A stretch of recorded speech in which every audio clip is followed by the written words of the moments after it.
자녀들에게 말씀으로 은혜 받으십시오 하고 축복하십시다.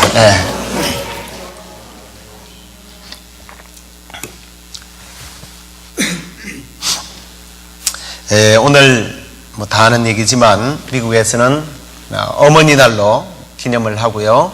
우리 한국에서는 특히 교회 안에서는 어버이 주일로 이렇게 지키는 날입니다. 근데 오늘 제가 설교 준비를 이렇게 하면서 참 고민이 많았습니다.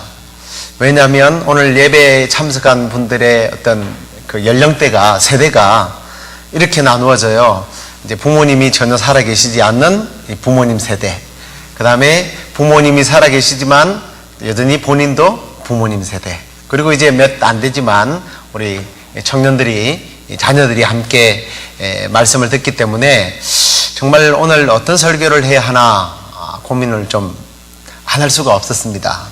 그래서 오늘 에베소서 이 말씀이 사실은 부모님과 또 자녀들에게 동시에 적용되는 그런 말씀이기 때문에 어느 한편에서 부모님들에게 순종하십시오 뭐 이렇게만 나오는 것이 아니라 또 부모로서 또 자녀들에게 어떻게 대해야 할지 이렇게 가정을 평안하게 해주고 가정에 꼭 필요한 그런 말씀이라 우리가 함께 나누려고 합니다. 100% 뭐 그런 것은 아니지만 대부분 좋은 부모님 밑에서 또 좋은 자녀들이 나오더라고요. 그래서 우리 부모님 세대들이 또 이해하면서 또 우리도 자녀들은 또 우리 부모님들을 이해하면서 서로가 이 말씀 가운데 우리가 지난날 실천하지 못했던 그런 부분들을 함께 또 고민해보고 또 앞으로 실천하기로 작정하는 그런 시간이 되었으면 좋겠습니다. 사실 성경이 그런 것 같아요. 하나님과의 우리의 관계도 봐도 그렇습니다. 일방적이지 않다라는 거죠. 하나님께서 우리에게 은혜를 베푸시고 또 그 다음에 하나님께서 우리에게 순종을 요구하시잖아요. 하나님께서 강압적으로 너희들 나한테 복종하고 순종만 해 이런 것이 아니라 자기 아들까지도 주어서 우리를 대신할 정도로 우리를 사랑하고 우리에게 은혜를 베풀면서 너희들이 순종해라 이렇게 하는 거예요. 그래서 정말 우리가 오늘 이 말씀이 꼭 우리 가정에 우리 삶에 필요한 말씀이 아닌가, 그 누구도 나는 아닌데 라고 생각하는 그런 말씀이 아니라는 점을 우리가 좀 마음에 그렇게 마음을 가지시고 말씀을 들었으면 좋겠습니다. 제가 지난주 멕시코에 있는 칸쿤이라고 하는 곳에 멀리 그 총회가 있어서 갔다가 버지니아에 계신 목사님 한 분을 만났는데요. 다음 주에 이제 어버이 주일이다 이런 이야기를 하니까 그분이 목사님, 어버이 날이, 어머니 날이 우리 버지니아 주에서 먼저 시작된 것을 아십니까? 그래요. 그래서 그래요? 한번 찾아보세요. 그래서 한번 찾아봤더니 정말 그렇더라고요. 미국 버지니아 주에 있는 웹스터 처치라고 하는 그 교회에서 26년간이나 주일학교 교사로 지냈던 여인이 있었습니다. 어머니가 계셨어요. 자비스라고 하는 부인인데요. 마치 주일학생들을 자기 자녀들처럼 지극정성으로 가르쳤다고 합니다. 그래서 이 부인이 이제 돌아가시고 나서 이 주일학생들이 자기들이 저에게 그렇게 사랑을 베푸시고 잘 가르쳐 주었던 이 어머니 같은 자비스를 추도하기 위해서 이제 추도 모임을 만들어 놓고, 그래도 자기 딸을 부르는 것이 뭔가 의미가 있겠다 싶어서 그 딸을 그 모임에 부르게 됩니다. 그래서 우리 모두가 다 당신의 어머니에게 이렇게 성경을 배웠고 사랑을 많이 받았습니다. 혹시 우리에게 어머니에 대해서 해주실 말씀이 없으십니까? 그래서 이제 이 자비스의 딸이 나가서 그런 얘기를 했다고 합니다. 우리 어머니께서 나에게도 가르칠 때에 특별히 말씀으로 가르치면서 제5계명인 내 부모를 공경하라, 이 말씀을 늘 나에게 가르쳐서 나도 정말 사람들에게, 우리 어머니뿐만 아니라 모든 부모 세대들에게 마치 어머니를 공경하듯이 공경하면서 실천을 했습니다. 그러면서 어머니에 대한 추억을 이야기했다는 거예요. 그래서 그 자리에 모였던 이 대부분의 이제 어머니들, 여자분들이 그런데 잘 모이니까 이 여자분들이 야, 우리 그냥 이대로 흩어질 것이 아니라 오늘 이 날을 어머니의 사랑을 기리는 날로 정해서 우리가 1년에 한 번씩 모여서 우리 어머니들에 대해서 이렇게 좀 축하해드리고 격려하고 어머니들까지 모셔서 이렇게 모임을 가지면 어떻겠는가. 그래서 이게 점점 번져나가기 시작을 해서 마침내 이 어머니 날로 1914년 미국 의회에서 통과를 해서 둘째 주일을 어머니 날로 이렇게 기념을 하기로 했다는 겁니다. 이 좋은 풍습을 우리나라에서 시작된 것은 우리 기독교하고 약간 우리 개신교와는 약간 다르긴 하지만 그래도 개신교에 속하는 구세군이 1930년 6월 15일에 어머니 주일을 이렇게 만들어서 성도들과 함께 어머니에 대한 또 부모님에 대한 사랑을 나누기 시작하다가 1956년도에 5월 8일 날, 우리가 알고 있는 5월 8일 날 이승만 전 대통령이 우리 어머니 날로 지키십시다. 그래서 어머니 날로 지켰고, 또 우리 대한민국 또 교회가 연합을 해서 둘째 주일은 어머니 날로, 어머니 주일로 지키십시다 이랬는데, 이제 아버지들이 항의를 하기 시작한 거예요. 엄마만 부모냐? 우리도 고생하는데 아버지 날을 만들자.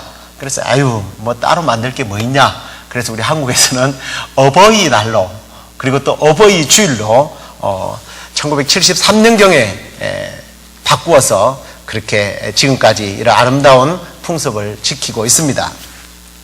자, 효라는 이야기를 하게 되면 마치 구시대의 유물처럼 아니면 동양 사상에서 나오는 어떤 그런 철학이 아닌가라고 생각을 하는 경우가 많습니다. 그러나 효는 동양의 바탕을 둔 그런 철학이 아니라 구시대의 사상이 아니라 인류 초창기에 하나님께서 친히 율법으로 말씀을 하신 내용이라는 거죠. 우리가 잘 아는 대로 출애굽기 20장 12절에 보면 계명으로 내 부모를 공경하라 그렇게 말씀하셨습니다. 그리고 디모데전서 5장 4절의 말씀에도 보면 만일 어떤 과부에게 자녀나 손자들이 있거든 저희로 먼저 자기 집에서 효를 행하게 하고 부모에게 보답하기를 배우게 해야 된다. 이것이 하나님 앞에서 받을 만한 것이다. 이렇게 말씀하고 있고 성경의 여러 곳에서는 이 부모님께 효를 하라는 그런 효에 대한 내용들이 많이 나오고 있습니다. 자, 오늘은 우리가 이제 에베소서에 나오는 말씀을 읽었는데요. 이 에베소서가 기록될 당시에 요즘도 사실은 참 풍기문란하잖아요. 도덕적으로 얼마나 타락해 있습니까? 그런데 지금 시대 못지않게 아주 그냥 급격할 정도로 윤리적인 타락이 일어나기 시작하면서 일종의 가정 윤리가 깨어지기 시작했습니다. 부부 관계가 흔들리게 되었고요. 부모 자식 간의 어떤 전통 윤리가 깨어지기 시작했습니다. 돈을 찾아서 자유를 찾아서 부모를 버리고 새로운 세계로 뛰쳐나가는 젊은이들이 일어났고요. 당시 소아시아의 수도와 같았던 이 에베소에서는 우리가 잘 아는 그 아테네 신전을 중심으로 해서 사회가 굉장히 음란해지기 시작했습니다. 아주 음행을 합법화시켜 주었어요. 신학, 그 당시에 그 1세기에 있었던 사도 바울이 활동했던 그 시대에 그 소아시아 지역에 있었던 그런 윤리적인 타락을 들으신 분들은 좀 아실 거예요. 이 내용을 이야기하면. 심지어 어느 정도냐면 아버지가 재혼을 하게 되면 그 재혼한 여인과 성행위를 했습니다. 근친상간을 그냥 밥 먹듯이 일상으로 생각했던 그런 시대였습니다. 뿐만 아니라 이 거대한 에베소라는 도시에 요즘식으로 말하면 대형 체육관이 들어서면서 젊은이들이 그곳에서 자기의 힘을, 능력들을 자랑하고 자기의 힘을 상품화시켰어요. 그러다 보니까 사회 구조가 나이 든 사람은 그냥 도태해버리고 쓸모없는 사람으로 소외되어버리고 젊은 사람들만 힘을 쓰는 그런 시대적 상황이 되었습니다. 한마디로 말하면 가정이 무너진 거죠. 자, 이런 시대에 복음이 그들에게 들어가기 시작했습니다. 그러자 에베소에 사는 크리스찬들이 그럼 우리가 어떻게 이런 문화 속에서, 사회 속에서 살아야 됩니까? 우리의 가정도덕은 어떻게 행해야 됩니까? 라는 의문을 가지기 시작했습니다. 아니, 그런 것들을 사도 바울에게 묻기 시작했어요. 그래서 바울이 에베소 교회를 향해서 그 대답을 준 것이 오늘 말씀이에요. 그 첫째가 뭐라고 그랬습니까? 내 부모님께 순종해라. 1절에 자녀들아 너희 부모를 주 안에서 순종해야 된다. 이것이 옳다라는 말씀으로 시작을 합니다. 부모님께 순종해라. 부모의 말씀에 순종해라는 것이죠. 어떤 심리학자가 한 말인데 그게 우리의 과정을 보면 맞는 말 같아요. 10대 이하에는요 부모님의 말씀에 대해서 전적으로 다 신뢰하고 순종한대요. 근데 20대 30대가 되면 부모가 한 말이라고 그러면 믿지 않습니다. 무시합니다. 듣지 않습니다. 부모 시대와 우리 시대는 다른데 무식한 시대에 산 부모님이 뭘 할 말이 있다고 저러나, 그러면서 부모님 말씀은 다 틀렸다고 생각한대요. 40대가 되면 그래도 좀 맞는 말이 있네 라는 정도로 생각한답니다. 그런데 자기가 부모가 되는 50대 60대가 되면 부모님의 말씀이 옳았구나 라고 생각한다는 거예요. 참 이게 순종이라는 말이 쉽지 않다는 얘기입니다. 그런데 오늘 말씀에 보면 주 안에서 순종해라, 이것이 옳다라고 말씀을 합니다. 이건 두 가지로 해석을 할 수 있어요. 주님의 법에, 성경에 위배되지 않는 한 순종해라 라는 의미가 있고, 또 하나의 의미는 믿는 사람이라면 당연히 순종하는 것이 옳다. 정말 우리가 하나님을 믿는다면 부모님께 순종하는 것이 옳다, 이 이야기를 하고 있는 겁니다. 그것이 주 안에 있는 자들의 징표라는 거죠. 예수 믿는 사람들은 특별히 그 시대에 뭔가 달라야 한다는 것을 아마 사명으로 생각했을 것입니다.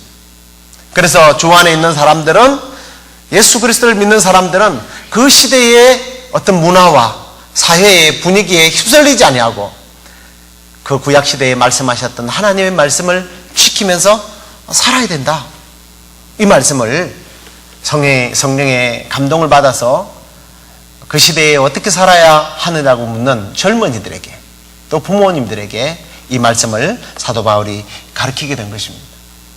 순종이라는 것은 사실은 쉬운 것이 아닙니다. 때로는 내 생명을 내어놓을 수도 있고, 때로는 이 시대의 가치와 맞지 않기 때문에 바보라는 소리를 들을 수도 있고요. 난 꼭 그렇게 살아야 되느냐, 무시를 당할 수도 있습니다. 아브람, 그는 순종의 사람이었죠. 하나님 앞에 뭐든지 순종했습니다. 그런 순종의 모습을 봤던 그 아버지의 그 아들, 100세에 얻었던 아들을 하나님께서 바치라고 그랬습니다. 근데 이삭을 보세요. 그때 당시에 나이를 계산해 보면 한참 힘을 쓸 10대예요. 10대 중반이에요. 아버지를 그냥 이 영감님 미쳤나 이러고 그냥 휙 밀어버리고 뛰어가면 끝나는 거 아니겠습니까? 그런데 자기를 드렸어요. 생명을 드린 거죠. 예수님도요, 누가복음 2장 51절에 보면 예수께서 한 가지로 내려가사 나사렛에 이르러 순종하여 받드시더라. 자기로 인해서 자기가 없어졌을 때 부모님들이 굉장히 충격을 받았다가 그 충격으로 요셉은 일찍 죽었다는 이야기도 있어요. 그건 전성에 의한 이야기인데, 성전의 서기관들과 대화하기 위해서 부모님들을 따라가지 않았을 때에 그 부모님들이 굉장히 놀랐습니다. 그때가 10대란 말이에요. 그런데 그 이후에 예수님께서 공생애가 시작되는 그 30대까지, 30살까지 그분은 나사렛에 갔어서 부모님의 말씀을 순종하며 따랐다는 거예요. 뿐만 아니라 하나님 아버지의 뜻을 받들어서 자기 몸을 들여서 거룩한 산 제물이 되어주었습니다. 오늘 이 말씀은 아마 우리 부모님을 둔 세대들에게 적용되는 말씀일 거예요. 지금까지 부모님의 말씀을 순종하는 자녀, 그런 자녀들이 되기를 주님의 이름으로 축원합니다. 두 번째는 역시 우리 부모님들이 많아가지고 이런 말에는 아멘을 잘 안 하네.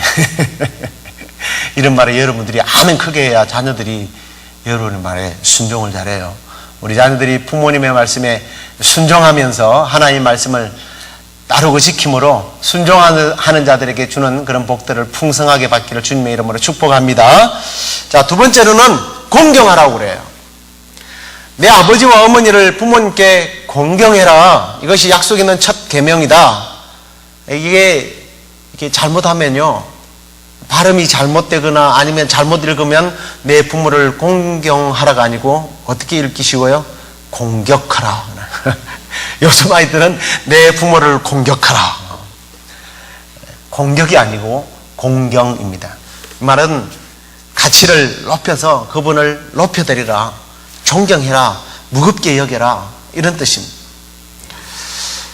유엔 아동기금 일명 유니세프라고 그러는데요, 그곳에서 아시아 태평양 지역 17개국 청소년을 대상으로 만 9세에서 17세 한국 아이들 500명, 그리고 이제 다른 나라에 있는 1만 73명, 한 10,000명 정도의 아이들에게 이렇게 면접을 하면서 설문을 조사한 적이 있습니다. 그 결과 대한민국 아이들, 어른들을 매우 존경한다는 응답이 몇 프로였을까? 13%였다고 합니다. 놀랍게도 17개국 중에서 꼴찌였대요. 근데 이 17개국의 평균이 72%가 부모를, 어른들에게 존경한다였고, 16위가 홍콩인데요, 16위가 몇 퍼센트였느냐면 39%였다고 합니다. 그러니까 이거는 제일 꼴찌하고도 배가 차이 나는 거예요. 정말 우리 자신들이 한번, 특별히 청소년들, 그리고 또 우리 부모님들의 세대를, 부모님을 둔 우리 세대들이 한번 생각해 봐야 할 내용이에요. 어른들을 존경 안 한다는 것은 결국 부모님도 존경하지 않는다는 얘기예요. 그런데 오늘 성경 말씀에는 부모를 존경하라. 왜? 이것은 약속 있는 첫 계명이기 때문이다 라는 말씀을 하십니다. 하나님께서 십계명을 주셨을 때에 첫 번째 내용은 하나님께 대한 것이고, 두 번째 내용은 사람들의 관계 속에서 일어나는 문제인데, 그 첫 계명이 내 부모를 공경하라. 우리가 시작이 반이라는 말이 있죠. 이 첫 단추를 잘 끼워야 되는 거예요. 부모를 공경하지 않는 사람은 도둑질하게 되어 있고, 살인하게 되어 있고, 간음하게 되어 있고, 남의 것들을 훔칠 수 있다는 거예요. 그러나 부모를 공경하는 사람은 그런 악한 일들을 하지 않는다는 얘기입니다. 우리 장로교회 장로교를 창설했다 그러면 좀 이상하지만, 우리 장로교회에 있어서 빼놓을 수 없는 사상을, 또 교리를 만든 칼빈 선생이 이런 말을 했습니다. 부모의 훈계를 거역하고 반항하는 자식은 절망적이라고 생각해도 된다. 부모의 말을 듣지 않고 살아가는 그런 자녀들이 어떻게 학교 가서 선생님 얘기를 듣겠냐는 겁니다. 직장에 가서 상사 이야기를 듣겠냐는 겁니다. 그러다 보니까 그 인생이 비극적으로 끝나는 것은 당연하다는 얘기죠.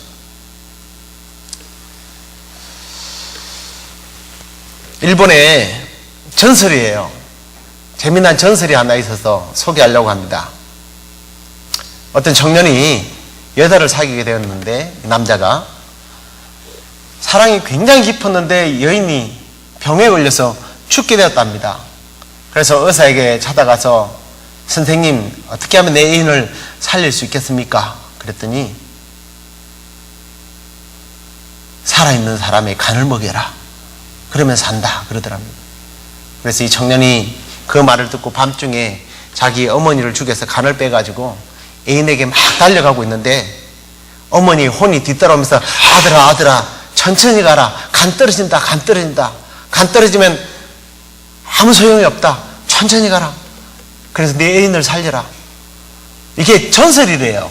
전설이지만 뭔가 참 우리에게 생각해 하는 그런 내용입니다. 요즘 이상한 어머니들이 가끔 생겨서 얼마 전에도 제가 뉴스를 보니까 5살짜리 아이를 아주 굶겨서 죽인 그런 이야기가 참 가슴 아프게 뉴스에 나오더라고요. 그런 얘기도 있지만 대부분의 우리 어머니의 우리 아버지의 마음은 자기 심장이라도 떼어서 자식을 위한다면 드리려고 하는 분들이 우리의 부모 세대라는 거예요. 세대들이죠. 우리 부모님들이죠.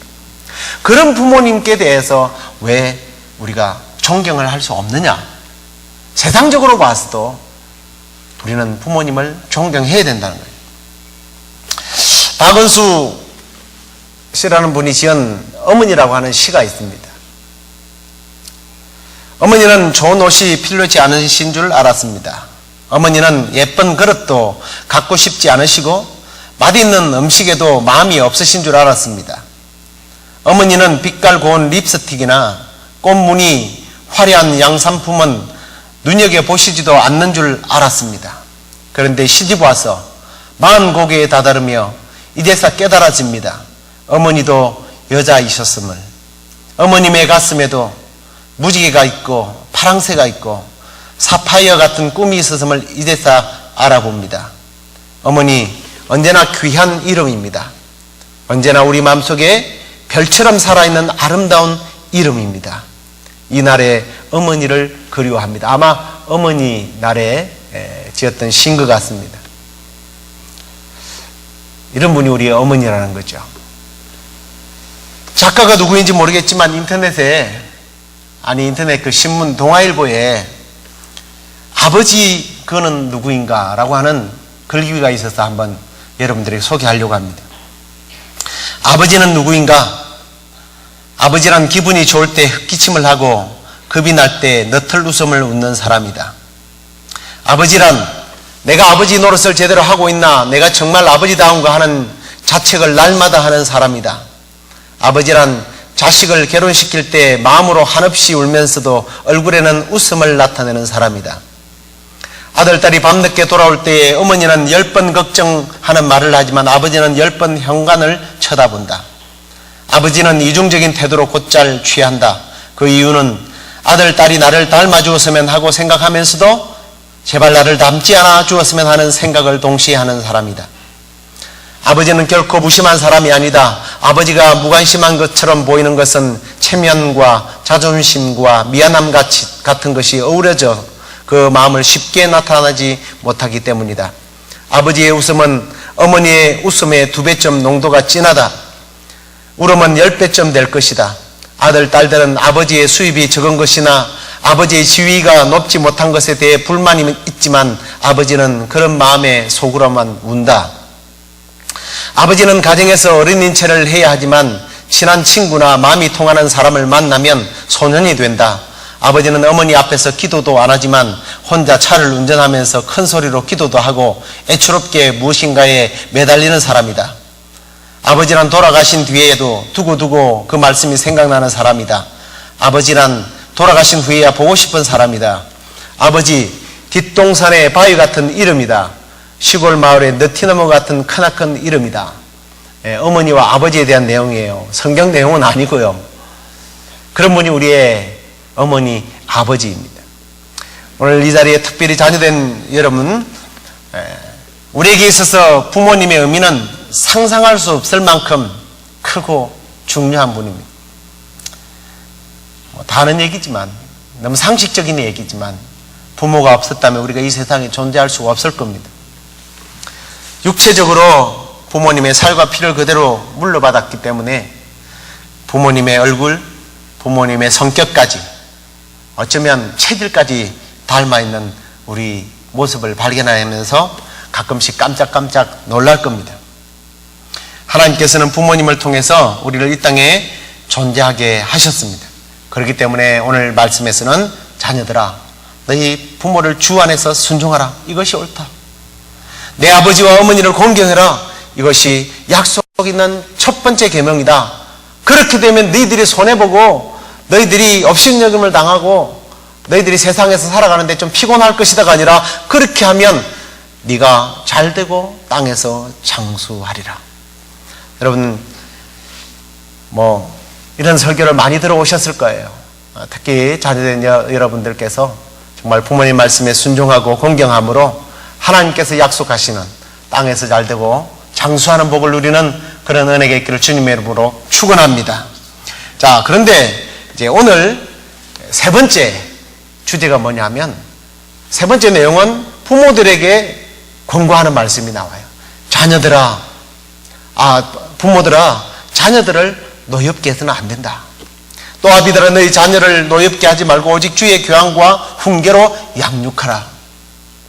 이 말씀은 우리 부모 세대들에게 꼭 정말 우리가 받아야 하고 실천해야 될 그런 말씀인 것 같아요. 비슷한 말씀이 골로새서에도 나오는데 아비들아 너희 자녀를 노엽게 하지 말아라. 낙심하게 된다. 자녀들이 부모님께 순종하고 공경해야 한다라고 일방적으로 책임을 돌리지 않고 있다는 사실에 우리가 관심을 가져야 합니다. 부모 또한 자녀들에게 해야 할 의무가 있음을 말하는 거예요. 그래서 바울은 부모들에게 너희 자녀들을 노엽게 하지 말라. 이 말은 썩나게 하지 말아라. 화나게 하지 말아라. 궁시렁거리게 그냥 막 짜증내게 만들지 말아라. 이런 말이에요. 분노하다는 말이에요. 부모들이 자라나는 아이들에게 분이 나게 해서는 안 된다. 왜냐하면 아직까지 정서적으로 정신적으로 또 신앙적으로 완전히 형성되지 않는 그런 아이들에게 나쁜 영향을 미치기 때문이라는 거예요. 부모님들이 자녀들을 분노케 하는 일들이 한두 개겠습니까? 많고 많지만 우리의 실수를 돌아보는 의미에서 한 두 가지만 얘기해 보고 싶습니다. 우리 자녀들이 어떨 때에 분노를 가졌느냐, 이게 어떤 자료에 의해서 나온 거예요. 일관성이 없는 자녀 교육 때문에 자녀들이 분노한다는 거예요. 무슨 말이냐면 아이들을 양육할 때 무엇을 해야 되고 무엇을 하지 말아야 된다는 것을 분명히 해야 되는데 오늘은 이래 놓고 내일 가서는 딴소리 한다는 거예요. 오늘 내일 이렇게 하자 그래 놓고 내일 가서 딴소리 하고, 오늘은 야 이건 잘못된 거야 그랬는데 내일 가서는 괜찮아 그럴 수도 있지 이러면 자녀들이 혼란이 생긴다는 거예요. 근데 어릴 때는 혼돈 정도지만 이 아이들이 조금씩 자라면서 계속 그러는 부모의 모습을 보면서 분노한다는 거예요. 화가 난다는 거예요. 우리 어머니는 왜 저래? 우리 아버지는 왜 저래? 왜 맨날 이랬다 저랬다 하는 거야? 이건 사회생활, 가정생활, 그리고 또 교회생활도 마찬가지예요. 미국에서는 주일날 시험 치는 경우가 거의 없어요.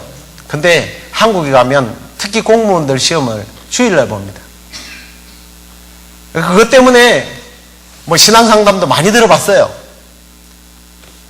그럼 부모가 아주 신앙이 좋은 분들은 막 그래요. 너 주일날 시험을 안 쳤으면 안 쳤지 왜 치냐고. 주일은 그렇게 지켜야 돼. 그래 놓고 그 다음 주일 때문에 얼마 있다가 자기가 볼 일 있다고 자기는 주일 안 지키고 딴 데 가는 거예요. 그런 모습을 보면 자식들이 눈이 뒤집어지죠. 우리 아버지는 좀 왜 저러시나.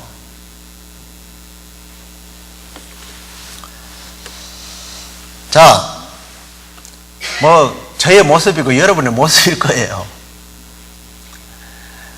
또 대표적인 케이스가 뭐냐면 자녀들이 자기의 소유라고 생각하는 분들이 많습니다. 그게 자녀들로 하여금 화나게 만든대요. 특히 이제 옛날 우리나라 부모님들이 죄송한 얘기입니다만 유교의 영향을 많이 받았고 가부장적인 제도, 이 아버지들이 특히 그랬습니다. 자식들을 자기의 소유물로 생각했어요. 그리고 또 뭐 실제적으로는 잘 못 배우고 그러다 보니까 이 자식들을 어떤 노동력을 가져다 주는 어떤 존재 이렇게 생각합니다. 그러다 보니까 마음에 들지 않으니까 마치 노예 다루듯 자식들에게 폭언을 하고 구타를 하고 그러면서 애정을 표현해야 될 때는 애정을 표현을 못해요. 그래서 농촌에서 자랐던 아마 우리 부모님들 세대에 농촌에서 자랐던 분들은 아마 뭐 소골먹이로 다니고 뭐 소죽 쓰고 그 다음에 뭐 밭에 나가서 정말 허리가 부서지도록 일해보고 이런 분들 참 많으실 거예요. 저는 섬에 살았기 때문에요. 제 기억으로는 하여간 초등학교 3학년 때부터 우리 아버지 돌아가기 전 중학교 3학년 말까지 11월 달까지 거의 학교를 갔다 오면 바다에서 살았습니다. 그나마 비가 많이 오고 강풍이 불고 못하면 밭에라도 나가야만 했습니다.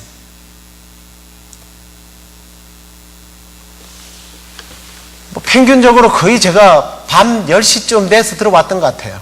바다에 나가서. 그런 아버지로부터 들은 폭언들, 그 중에서도 참 상처받은 얘기들이 많이 있는데요. 뭐 무슨 얘기를 하느냐면 밥을 봐라. 일꾼이거든. 모슴들에게 밥을 많이 주니까. 근데 일을 하는데 일을 못하니까 일 봐라. 애잖아. 이게 무슨 말인지 아세요? 밥만 축낸다는 거예요. 밥은 많이 먹으면서 일도 못하는 놈. 저런 놈한테 왜 그렇게 밥을 많이 주냐고. 밥상을 뒤집어 엎고 그런 애들이 한두 번이 아니었습니다. 그래서 아버지의 눈에는 늘 자식이 약해 보이고 쓸모없고 인간도 안 될 그런 자식이다 보니까 뭐 욕설에다가 폭언, 그 다음에 그냥 구타. 어릴 때 아이들이 자기 또래들하고 실컷 놀고 그래야 EQ가 발달된대요. 그래서 저는 우리 딸들이 있지만 지금도 애들 보고 니들 공부 안 하냐는 소리를 잘 안 해요. 제가 어릴 때 상처를 받아가지고 맨날 놀자 소리만 합니다. 놀러 안 갈래, 놀러 안 갈래. 그래서 맨날 애들한테 잔소리를 들어요. 우리 아빠는, 우리 엄마는 왜 그렇게 자꾸 놀자 소리를 하냐고. 아마 그런 상처를 제 안에서 이겨나가는 방법인 것 같아요. 그런 이상한 부모의 세대에 자라난 자녀들이 마음 한구석에 상처를 받고 그런 분노가 그 안에 자리 잡고 있다는 거예요. 특히 여자아이들은요, 더 했던 것 같아요. 제가 사는 그런 섬마을에는요, 제 그 동기가 10명이에요, 여자아이들이. 10명인데요, 중학교 2명 갔어요. 중학교를 안 보냅니다. 고등학교는 1명밖에 못 갔고요. 그리고 남자아이들도 한 20 몇 명이 됐는데, 절반 이상이 중학교를 못 갔습니다. 다 배 타러 가고요. 어린 나이에 먼 바다에 배 타러 다녔어요. 그래서 자녀들은 노동력을 해결해주는 하나의 뭐라고 해야 됩니까? 노예와 같은 그런 존재.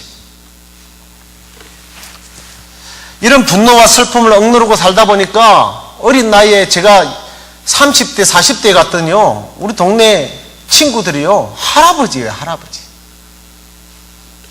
우리 집사람이 제가 친구한테 야 임마 잘 있었냐 그랬더니 막 의아해 하는 거예요. 웬 할아버지 같은 분한테 막 반말을 막 칙칙하니까.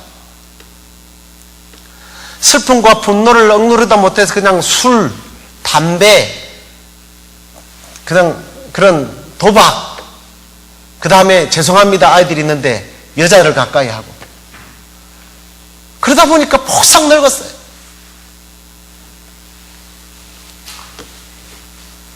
그 외에도 자녀들을 화나게 하는 것들은 많습니다. 다른 자녀와 공부 잘하는 자녀와 못하는 자녀를 비교하고 편애하고 대단한 가치를 가진 자녀들인데도 폄하하고 낮추는 거죠. 사랑하지 못해요. 지나치게 비판하고 과도한 훈계를 하고. 우리 경상도 사람들은 좀 더 심한 것 같아요. 제 경상도에 가보면요, 자녀를 부를 때 막 그렇게 불러요. 야! 일로 와봐! 야, 이거 해! 저거 해! 무슨 양아치도 아니고 아버지가. 어머니가 무슨 깡패 세계에서 하는 쥐시점, 야 이거 해, 갖고 와, 갖다 놔. 이거 무슨 강아지한테 시키는 게 아니잖아요. 그게 자녀들에게 화나게 만드는 거예요. 너희들 부모님께 순종해야지, 존경해야지. 그러면서 본인이 그런 권력을 잡은 어떤 뭐 황제나 되는 것처럼 한다면 자녀들은 분노하는 거예요. 그래서 순종해라, 공경해라 한 다음에 부모님들에게, 부모 세대들에게, 너희 자녀들에게 분노하지 않도록 해야 된다. 그렇게 말씀하고 있는 거예요. 그래야 아름다운 가정 공동체를 이룰 수 있기 때문입니다. 믿음으로 잘 양육해야 또 자녀들이 주 안에서 순종하기 때문입니다. 사실 최초의 교회는 가정으로부터 시작되었어요. 그렇기에 가정 구성원인 이 부모와 자녀들의 관계가 잘못되게 되면 교회 공동체가 다 깨어지는 거예요. 뿐만 아니라 그로 말미암아 미치는 영향은 결국은 사회로, 사회 공동체로 넓혀지는 겁니다. 그래서 건강하지 못한 가정 때문에 건강하지 못한 교회가 형성되어지고 또 이런 건강하지 못한 교회로 말미암아 건강하지 못한 사회가 형성이 된다는 거죠. 고사성어에 뭐 다 잘 아는 얘기입니다. 가화만사성이라는 말이 있습니다. 집안이 화목하면 모든 일들이 잘 이루어진다 라는 뜻입니다. 가정이 화목해야 사회생활이 편안해지는 거예요. 우리 교회도 우리 가정생활이 평안해질 때에 교회 공동체가 건전해지고 건강해집니다. 우리 모두가 정말 하나님께서 에베소 교회에 주셨던 이 말씀, 자녀들은 부모 세대에 대해서, 또 부모님은 또 우리 자녀 세대에 대한 이 하나님의 말씀을 우리가 가슴에 품고 자녀들은 부모님께 순종하고 존경하며 우리 부모님들은 우리 자녀들을 아끼고 사랑하고 제대로 주의 말씀으로 훈계하고 또 교훈해서 정말 저와 여러분의 가정이 평안하고 든든히 서가고 축복의 통로로 쓰임을 받아서 우리 적어도 시애틀 영락교회 때문에 이 지역이 정말 평안하고 이 지역이 다른 지역에 거룩한 영향력을 끼치는 그런 지역으로, 그런 교회로, 그런 가정으로 그런 저와 여러분이 되는, 그래서 땅에서 잘되고 장수한다 라고 하는 이 복들이 저와 여러분의 가정을 통해서 이루어지고 또 간증하는 그런 은혜가 있기를 우리 주님의 이름으로 간절히 축복합니다.